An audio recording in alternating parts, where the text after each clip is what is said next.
আসসালামু আলাইকুম সুপ্রিয় দর্শক, কেমন আছেন সবাই?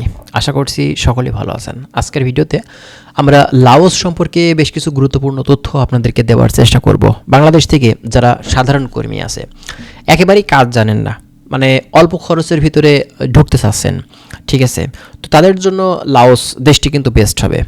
আপনারা খুবই কম সময়ের ভিতরে যারা বাইরের দেশে যেতে চান, তাদের জন্য কিন্তু লাওস একটি বেস্ট অপশন আপনাদের জন্য।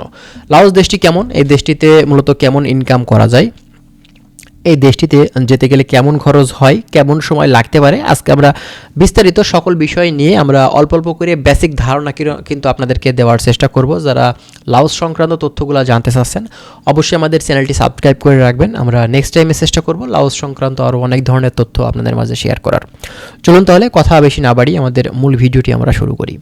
ফার্স্ট অফ অল আপনাদেরকে বলি, লাওস দেশটা কিন্তু এশিয়ার ভিতরের কান্ট্রি, ঠিক আছে, এটা কিন্তু ইউরোপ না। আপনারা আনকমন নাম শুনে ইউরোপ মনে করেন না আবার, ঠিক আছে, এটা হচ্ছে এশিয়ার ভিতরেরই কান্ট্রি। আপনারা যদি ম্যাপ দেখে থাকেন তাহলে দেখবেন যে আপনার হচ্ছে মালয়েশিয়া, কম্বোডিয়া, এইসব দেশগুলোর কিন্তু আশেপাশের হচ্ছে দেশ আপনার এই লাওস দেশটি। দেশটি কিন্তু গরিব কান্ট্রি, দেশ কিন্তু উন্নত দেশ না। তবে এই বাংলাদেশিরা কিন্তু এই দেশটিতেও অবস্থান করছে, বর্তমান সময়ে বিভিন্ন সেক্টরে কিন্তু কাজ করছে। বিশেষ করে কোন কাজটা বেশি পাওয়া যায় লাওসে বেশিরভাগ কাজ হচ্ছে আপনার বিল্ডিং কনস্ট্রাকশন সেক্টর। আপনি যদি একজন মেশনের কাজ জানা হয়ে থাকেন, tiles mason, still fixer, carpenter, shuttering carpenter, তারপরে আপনার হচ্ছে painter, still fixer, rod binder, electrician, plumber, ঠিক আছে, এই টাইপের কাজগুলা আপনি যদি জেনে থাকেন, অথবা আপনি যদি সাধারণ লেবার হয়ে থাকেন, আপনি কিছুই জানেন না, তারপরেও সেখানে গিয়ে কিন্তু এই বিল্ডিং কনস্ট্রাকশন সেক্টরে বিভিন্ন জায়গাতে কিন্তু কাজের সুযোগ আছে। দেখেন, লাওসে কিন্তু বাংলাদেশ থেকে যে এজেন্সিগুলো এখন কর্মী পাঠাচ্ছে, তারা কিন্তু বিভিন্ন ধরনের কাজের কথা বলে থাকে। অবশ্যই আপনারা চুক্তি করে নেবেন যে কাজ আপনাকে দিতে চাচ্ছে সেই কাজ আপনাকে অবশ্যই দিবে কিনা, এই বিষয়টা কিন্তু আপনাকে কনফার্ম হতে হবে। অন্যথায় দেখা যাচ্ছে আপনাকে বাংলাদেশ থেকে বলে নিয়ে যাচ্ছে একরকম কাজে, সেখানে যাবার পরে দিয়ে দিচ্ছে অন্যরকম কাজ, সেক্ষেত্রে কিন্তু আপনি সেখানে গেলে বিপদে পড়বেন। দ্বিতীয়ত আরেকটা জিনিস মাথায় রাখবেন, সেটা হচ্ছে লাওসে ট্যুরিস্ট ভিসা নিয়ে কিন্তু সেখানে গিয়ে কাজ করা যায় না। এটা আপনারা অবশ্যই মাথায় রাখবেন। ট্যুরিস্ট ভিসা দিয়ে সেখানে গিয়ে যদি কাজ করেন আপনি অবৈধ হয়ে যাবেন, আপনাকে ডিপোর্ট করে দিবে, ঠিক আছে।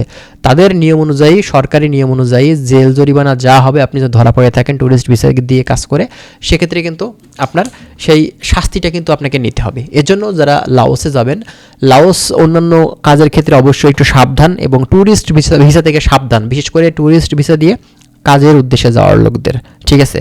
এবং ট্যুরিস্ট ভিসা থেকে আপনার ওয়ার্ক পারমিটেও কিন্তু কনভার্ট করার কোনো সুযোগ নেই। যারা চিন্তাভাবনা করছেন আমি ট্যুরিস্ট ভিসা দিয়ে যাব কম সময়ে কম খরচে, সেখানে গিয়ে আমি ওয়ার্ক পারমিটে কনভার্ট করিয়ে তারপরে আমি কাজ করব, এটা সম্ভব না ভাই। এভাবে কিন্তু চিন্তাভাবনা অনেক আগেই অনেকে করে রেখেছে, কিন্তু গভর্নমেন্ট আগেই জানে যে এইসব সিস্টেমগুলো করলে কিন্তু বিভিন্ন ধরনের সমস্যা আমাদের ফেস করা লাগবে। সে কারণেই শুধুমাত্র কাজের উদ্দেশ্যে যাবেন, ওয়ার্ক পারমিট ভিসা নিয়ে যেতে হবে, বিএমইটি ম্যান পাওয়ার ক্লিয়ারেন্স করে যেতে হবে। আপনারা বিএমইটি বাদে যাবেন না, অবশ্যই আপনাকে বিএমইটি ম্যান পাওয়ার ক্লিয়ারেন্স করতে হবে।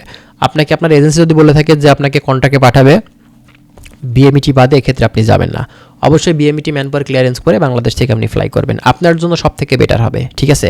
বর্তমান সময়টা কিন্তু এখন আপনার লাওসের ক্ষেত্রে আমি বলবো যে খুবই অল্প সময়ের ভিতরে আপনি যেতে পারবেন। এই দেশটির ভিসা করতে কিন্তু একদম অল্প সময় লাগে, অনলি 10 থেকে 15 দিন, এই সময়টার ভিতরে আপনার কিন্তু ভিসা হয়ে যাবে।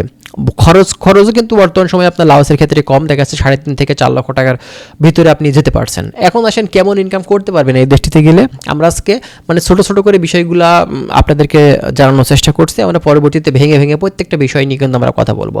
স্যালারি বলতে গেলে দেখা যাবে $300 থেকে $400 ভিতরে আপনি ইনকাম করতে পারবেন, যেটা বাংলাদেশি টাকাতে প্রায় দেখা যাচ্ছে 40 থেকে 50 হাজার টাকার ভিতরে, ঠিক আছে।